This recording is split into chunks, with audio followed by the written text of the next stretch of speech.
अल्लाहु अकबर कबिया को अंदाजा लगाओ। जिन नबियों को लंबी लंबी उम्र अता फरमाई, जिनको अल्लाह ने हजारों साल समझाने के लिए अता फरमाया, जिनको बरदिया आलम ने 900 साल समझाने के लिए अता फरमाया, जिनको अल्लाह ने हजारों साल समझाने के लिए उम्र अता फरमाई। किसी ने 900 साल तक समझाया तो 40-42 लोग माने।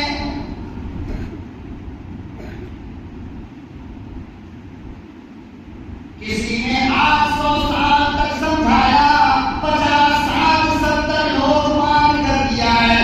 लंबी लंबी उम्रें अल्लाह पाक ने जिन नबियों को अता फरमाया, उनके मानने वाले कोई खानदान बड़ा नहीं होता था, पूरा गांव नहीं मानता था। लोगों, असल जो मैं कहना चाहता हूँ वो ये कहना चाहता हूँ कि हमारे नबी को 23 साल की उम्र मिली, 23 साल नबी ने समझाया, पूरी दुनिया में इस्लाम फैला।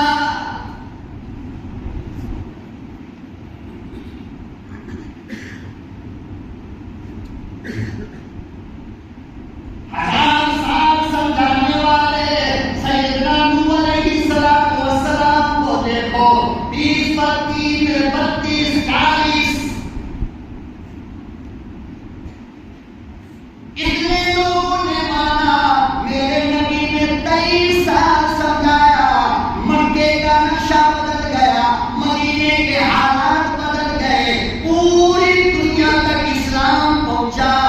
अंदाजा लगाओ कितनी बड़ी बात है।